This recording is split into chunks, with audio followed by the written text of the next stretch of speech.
We called this one Change the Lineup, and they even listened to us with the lineup changes, and it results in a big 5-2 win over the Buffalo Sabres. We're going to break it down on Locked On Mammoth.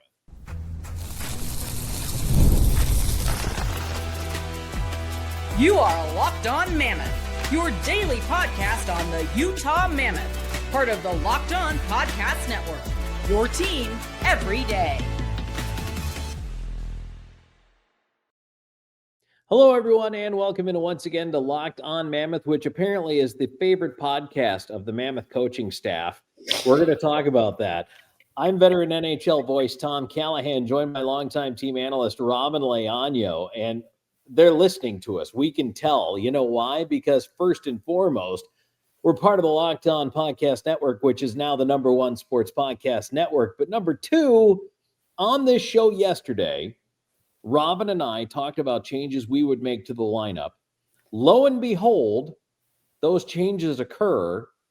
And on top of that, Robyn, after falling behind 2-0 to the Buffalo Sabres, look at Utah, 5 in a row to win going away, 5 unanswered, if you will, in a 5-2 win.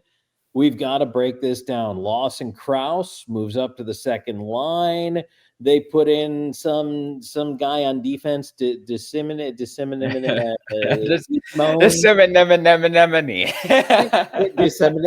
don't hurt yourself. And so Simone scores, and then he hits a post. Could have had 2. Huge jump. By the way, he's a Western New York kid. Go Buffalo native. Love to see that scoring against his old team or his childhood team. Yes. Yeah. Robyn, and obviously the Mammoth coaching staff is listening to us because that's exactly what we said to do. That's exactly what they did, and they win. You know, Mammoth the coaches are listening to us. You know what? I feel like fans should be listening to us as well, because didn't I, Tom, when we went to the FanDuel odds, say take the points for Utah, take the points. It's a great value. It's a good pick. I was right. Robyn, we had a lot right on that show yesterday. We did. We were cooking. We were really cooking. And you know what? The everydayers are probably rolling their eyes a little bit at us in our exuberance. But look, it's important to talk about these things, because when you guys wonder, does Robyn know what she's talking about? Does Tom know what he's talking about? These are the things that prove to you that, yeah, we do. We've been watching this team for a long time. We study not only this team, but the game. And we understand the ebbs and the flows. And sometimes it is nice to see, because, look, I doubt they're listening to what we're saying.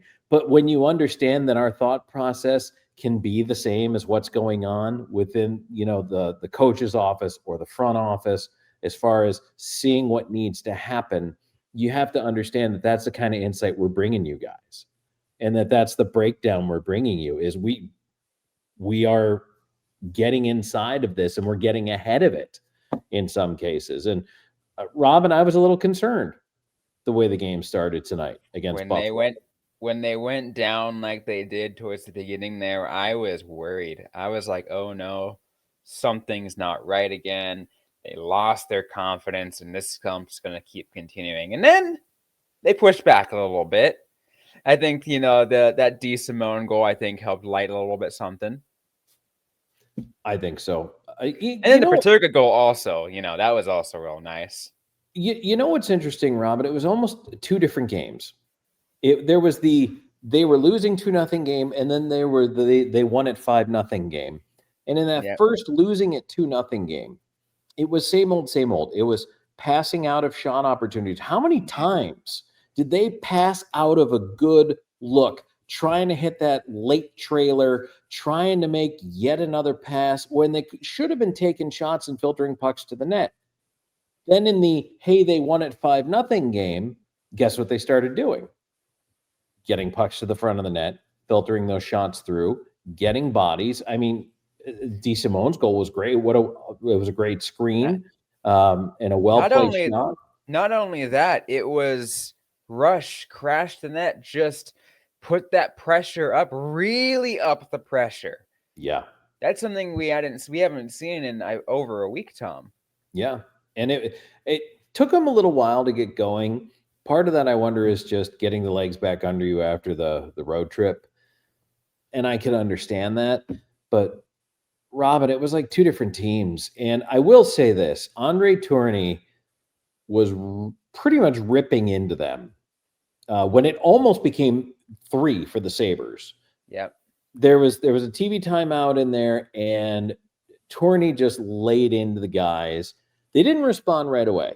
It took a shift or two, but they did finally get it going and turn things around a little bit. And you know what the other great thing about tonight with the 5 goals we saw is this is the cast of characters that needs to score. DeSimone is the first, or no, sorry, not DeSimone. Schmaltz is the first guy to double digits. So he hit 10 goals on the year, which is awesome. But then it is the people you want to see score. There was a Peterka goal in there. Yes, exactly. And I thought, I want to give credit to that Schmaltz, Cooley, Keller line. I thought they were flying all night. Yeah, it's interesting because we talked about, what was the top 6 for the first 10 games of the season, right? And it's still considered the top 6. It's just kind of things still shuffling around.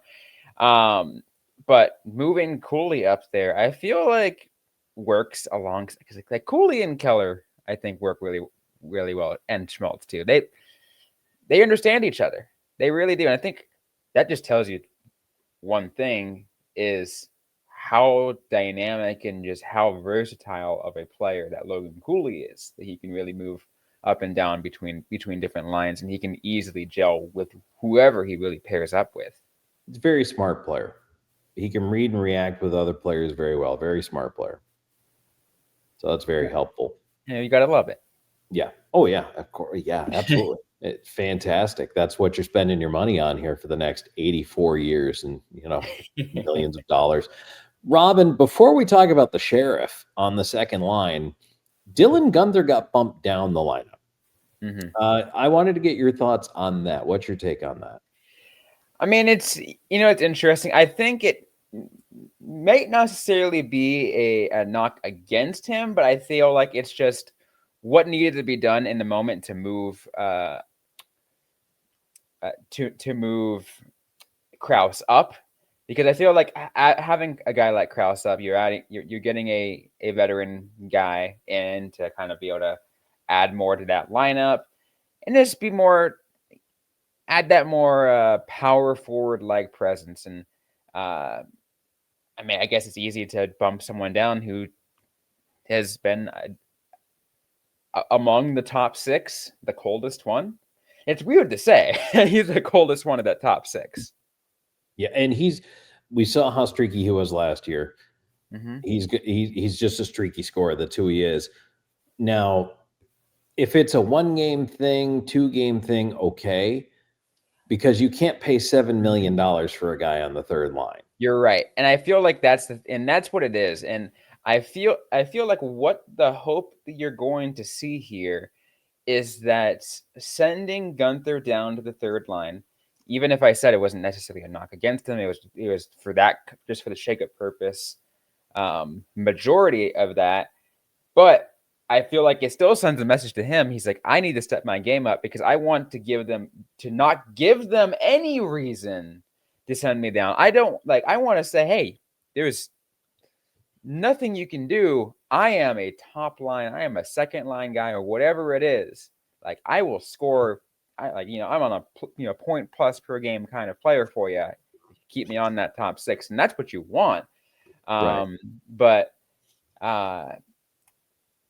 he needs to prove that. I feel like he needs to get tighten things up, and I feel like that's what's going to end up happening. Yeah, I mean, you can't send him down like American Hockey League send him down. No, you could send him down the lineup, and that's what they did. They dropped him to that third line, and you know what? It was good to see a little bit of that kick in the pants roster shuffle in this game, because that's what something had to happen. They had to wake something up. They've been playing like they were sleepwalking, so they needed some extra. The last week, we were talking about how they just weren't playing with energy. Yeah. Yep. And I was a little worried when the game started, but thankfully they picked it up and got it going. Yeah, really, thankfully they picked it up. And then even like I feel like come third period, it was all Utah. Like, they were flying Yes. Yeah, they definitely were feeling it come that third period. So that was exciting. That was good to see. There are a couple of things I want to talk about. There's a lot to talk about from this game. Robyn and I can definitely get into that. We're going to talk more about this lineup shuffle and the potential ripple effect as they get ready for the Islanders a little bit later in the week. So we'll get to that next. And today's show is brought to you in part by Drip Drop. Hey, when I'm hydrated, everything just works better. My focus, my energy, my mood, even my skin. And that's why I've been using Drip Drop. This is peach. So peach is now a contender with watermelon for my favorite flavor. It's doctor-developed hydration that keeps me running at full power no matter what my day looks like. Drip Drop is not your average sports drink.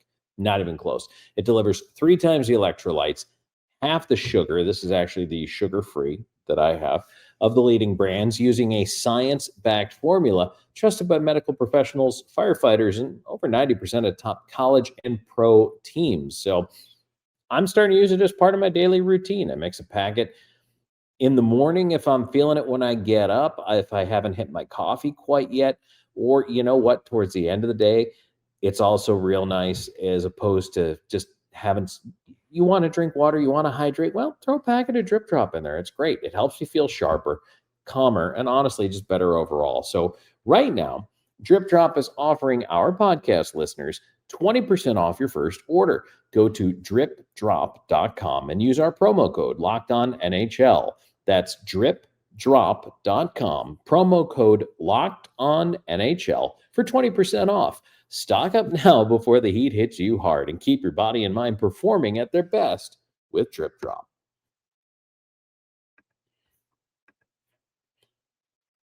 Tom Callahan, Robyn Leaño, thanks for making Locked On Mammoth your first listen each and every single day when it comes to the Utah Mammoth Hockey Club. Everydayers, we love you guys. And you know what? It's been great, the comments. I really see things coming along pretty well with the understanding, Robyn, the growth of the fan base and the excitement, but also the rationality is something that's interesting. And you know what? Look, you're always going to have your super negative people who get on there like, this is the worst team ever. They're terrible. Trade everybody. Get rid of everybody. That's not What's what funny, though, is those are the same ones that, like, when the team plays well, they're like, never doubted this team. Oh, right. And I'm like, Knew it all along.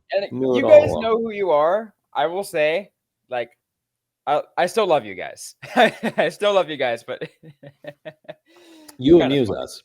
Yes. You definitely amuse us. But what I like is that I think people are beginning to think outside the box of just rooting for your team. And that's good because that's everybody's becoming smart now. And so, which is a blessing and a curse, let's be frank. But when they play well, when they have that good second half of a game, Robyn, this is why we get frustrated when they don't play well, because we see that team in the back half of that game against Buffalo, where they were just blowing the socks off of Buffalo, which they should do. Okay. Mm-hmm. They should not be matching up with Buffalo. They should be blowing their doors off. That is the team we want to see consistently. And that is the team that makes me believe they're a playoff team. And I feel like there's that's what you want. Again, you're right. That is what you want. And I feel like when you talked about Tourigny ripping into them and they took them a little bit before they woke up, it makes me think that that's what you need from a coach. Not one, you don't need, your coach isn't going to be your best friend, right? They're not going to be, all nice, getting making sure you get tucked in at night. No. They're going to ride your ass. They're going to make sure you're doing your best. And I feel like that's what I appreciate that at 20 for finally doing that. I feel like we haven't seen that enough. So I feel like, and hopefully that message is a continuance, right? That we see more of that it wasn't just a message through a 40-minute game or whatever. It was a message for moving forward. Like I want to see this day in and day out. Now, Robyn, I will say this too, kind of looking over some of the stats. Lawson Krause, and I do want to talk about him, had a goal +3, moving up to that second line role. I thought that was great. But Jack McBain was +3 with an assist tonight. John Marino +3 with an assist tonight. And Nate Schmidt +3 with an assist tonight. So all very good things. I did like to see that. But you know what? We do need to talk about the Sheriff on the second line. I think there was a big presence shift by putting that big body up there, and he just clears room, right? He generates space, especially when he's playing with that little bit of a chip on his shoulder with a little bit of an edge. I absolutely love watching Lawson Krause when he's on his game. He's a lot of fun to watch, and he's the kind of guy you just want to, point him at the other team's net and go, here, get there and be angry about it. By the way, courtesy of Natural Stat Trick, 4 minutes and 15 seconds of a line that was Lawson Krause, Jack McBain, and JJ Peterka. That's a shakeup, if you like, of all shakeups, if you ask me. Yeah. Yeah. And then, so you're moving McBain around. And that also means, by the way, that's a mid game. Like that's a mid game shuffle across all lines. The only one that didn't get broken up in that game was the Schmaltz Cooley Keller line, because what started out as Gunther, Hayton, Peterka got swapped to Krause, McBain, Peterka, where Gunther and Hayton moved down with Michael Carcone. Right. And so that was kind of the shuffle that was around there. It was also interesting to me tonight. I thought it was going to be Simashev making a trip to the press box. He had kind of a quiet night, only 8:15. So he was really kind of the spare D, if you will. I thought tonight. So it's not really benching a guy, and it's certainly not sending him to the press box, but it is dialing him back a little bit, I think. But, looking at, again, Marino, I thought had a great night. Nick Schmaltz, again, fantastic goal and an assist. Keller, goal and an assist. That line looked great. Peterka had a goal and an assist. I really like that Schmaltz, Keller, Cooley unit, just because they had jump. They were the only line, I think, that consistently tonight, Robyn, gave the Sabres fits with their speed. They just weren't converting early on their chances. But honestly, I kind of feel bad saying this in a way, but boy, did they make Michael Kesselring look like a pylon at one point. Like, just blew around him. Kesselring could not. That's just not. Let's be real. I don't think that's a fair matchup. Yeah. Well, Kesselring's on their top pair, especially with Rasmus Dahlin out for Buffalo. He's being forced into those top minutes, and good for him. I hope he does well. But also nice to, by the way, see Josh Doan back in the building and Michael Kesselring, and welcome those guys back to Utah. So that was a special moment, I'm sure, for them and Robyn's favorite group, the Donors. Oh yeah, I'm sure they were very excited. Oh yeah, absolutely. See Josh back. So yeah, it was kind of fun. Kesselring before the game was giving out a lot of pucks, even a couple of sticks, which I'm sure the Sabres equipment budget really appreciates. But, those guys, and it's funny, Robyn, because you think about last year in the move to Utah, this team really did a lot to get out in the community to try to establish itself and the personal side of the relationships with the fans and everything, and to grow that fan base as quickly as they could. And so I think the players on that team last year, more than a normal NHL team, really kind of bonded the community. They really did. And I feel like that's why so many of these, like so many of these fans have that kind of extra connection with a certain player, whether it's Clayton Keller or whether it's Sean Durzi or, Josh Doan still, right? Because the Donors, right? Right. Yep, absolutely. All right, we're going to wrap things up here in just a moment. Look ahead a little bit towards that Islanders matchup that's coming as well. So stay tuned. More Locked On Mammoth. And today's episode is brought to you by FanDuel. The NBA is back, and there's no better place to get on the action than FanDuel, the official sports betting partner of the NBA. Even if you missed the start of the game or want to ride the hot hand, FanDuel has live bets on everything from who will score to next fourth quarter comebacks. Plus, you can even combine your bets into a same-game parlay for a shot at bigger payouts. I know there might be a lot of Jazz fans. Maybe you have mixed emotions to how things are going, but maybe you're going all in, and maybe you want to say, hey, you know what?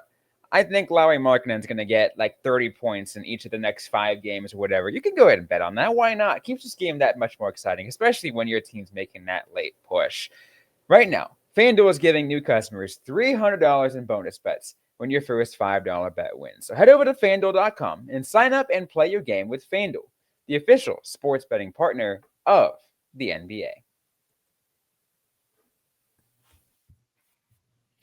Tom Callahan, Robyn Leaño here, Locked On Mammoth, as we're back to wrap things up. So, Robyn, that is a win they needed. They get it against the Buffalo Sabres, so kudos to the Utah Mammoth. But now the very hot New York Islanders coming in, a formidable opponent in their own right. So, Buffalo, you should beat. You did beat. Mm-hmm. Now, Robyn, here comes our favorite C word, consistency. You need to carry that play over.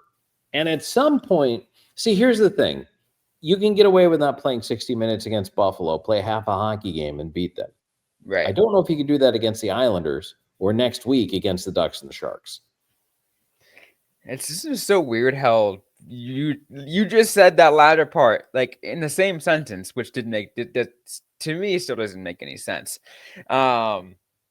But this is hockey, you know? Hockey is dumb. For real. But you're right. And I feel like that's why I kind of believe that this Buffalo game couldn't have happened at a better time. Like, especially the way they did it, right? Yeah, sure. That beginning was not good. That start was not good. But they were able to bounce back, and they're able to show that, okay, this is the team that we really are.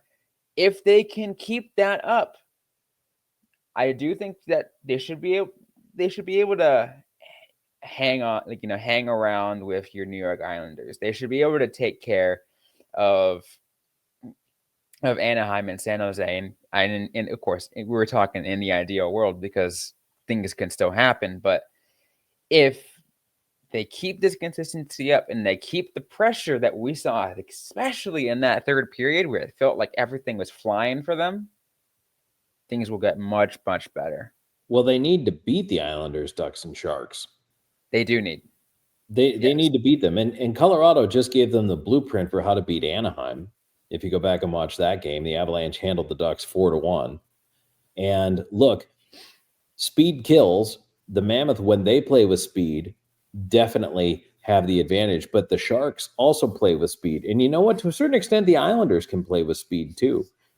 All of these are going to be stiff challenges. But Robyn, now here's the I'll big certainly question. have some thoughts when we get to that. When we get to those games, the Ducks and the Sharks games, and we'll go a lot more in depth when those happen. But yeah, here's my big question to you and to our listeners and viewers. Do you keep the lineup intact for the next game, or do you still shuffle a little bit? Do you keep the lines the same for the next game, or do you still shuffle a little bit? It's an interesting thought. I mean, I wouldn't be opposed to keeping the lines what we saw towards the end here in Buffalo, right? When get a game against Buffalo and be okay, this is like this lit a fire. Let's try this again. But everyone as the and I'll use a term dating back to long time everydayers will know this one from the Rick Tocchet days of the Arizona Coyotes. Keep everyone on a short leash. If there's any kind of sign that there's not anything going, shake it up again, because just do what you need to do, right? Talk some sense into them, get in their ear, whatever you need to do. Yeah, although I'm not a fan of having a super short leash on lines, especially. I think lines need time to gel and time to find some chemistry together. And you know what? They're going to have some bad games, but you got to give them time. But anyway, I do think that the shakeup has been good. And we said, shake it up now. It was shaken and produced results at least against Buffalo on a Wednesday night. Now they have to keep it rolling. So that's going to be our big thing that we're going to focus on when we look ahead to this Islanders game. So, and also if you listen to Robyn and took the FanDuel odds, made a little scratch for yourself. That was a good one, Robyn. As long as you didn't take my second half part and taking the under. Oh, okay. See, if you went to the 8-leg same game parlay, yeah, that's no. If you just made one single bet and you did that on the puck line, we're good. Yeah, no, that was good. It was good to see the offense explode. It really was. It was good to see them get to that. So very satisfying. Robyn, anything else you want to toss in here? No, I just gotta say, glad they found an edge back. Yes, just keep the edge. I want to see it more. I want to see more of it. Couldn't agree more. Folks want to reach out to us on social media. Where can they find us? We're available everywhere on social media at Locked On Mammoth. That's at Locked On Mammoth. You can find me personally over on Twitter, mainly at Robyn_Leaño. You can find me on Blue Sky at Tom Talks and on Twitter at Callahan on Air. All right, big win against the Sabres. And on the next episode, we're going to look ahead to the Islanders matchup as well. So, hey, thanks as always for being a part of Locked On Mammoth.